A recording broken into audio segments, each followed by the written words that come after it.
Et évidemment, les Allemands ne peuvent finalement accueillir que favorablement l'idée d'une troupe qui viendrait sécuriser les arrières de leur front.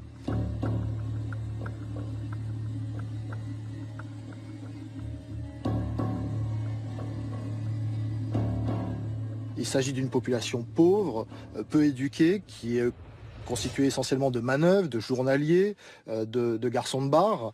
On trouve parmi eux quelques souteneurs, quelques délinquants. On trouve aussi quelques assassins. Donc on comprend très bien pourquoi est-ce qu'ils s'engagent dans la brigade nord-africaine. C'est d'abord et surtout pour avoir eux aussi une carte et être à l'abri des investigations de la police. Et là, à cette occasion-là, ils rejoignent l'Ordre Noir et ils deviennent des militaires SS.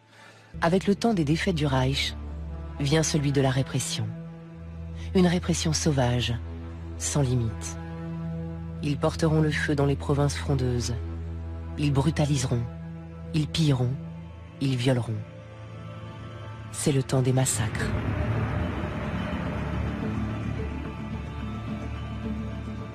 On va essentiellement parler de son activité en Corrèze et en Dordogne, qui au départ était une activité de pacification de la zone, va rentrer dans une logique de terreur. À défaut d'attaquer les maquis et d'en venir à bout, ils vont essayer de pacifier la région par la terreur. Et à chaque fois qu'ils vont intervenir, ils feront de la même manière. Ils opéreront de la même manière, menaçant, volant, pillant et violant, le cas échéant aussi. Il y a beaucoup de viols, évidemment.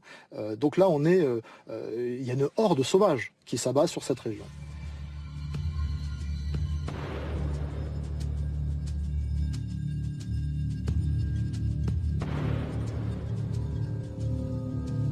Donc évidemment, ils se vautrent littéralement sur les populations civiles et sur les gens qu'ils arrêtent. Ils menacent les pères de famille en leur expliquant que s'ils ne leur donnent pas leurs économies, toute la famille va être déportée et ils en ont le pouvoir. Donc évidemment, on se retrouve face à des populations totalement démunies, sans aucune protection face à ces fous furieux. Suit en fait au rouge le chemin de la brigade nord-africaine, en fait un chemin qui est jalonné de sang, de cris, de peur et qui pèse lourd à la sortie.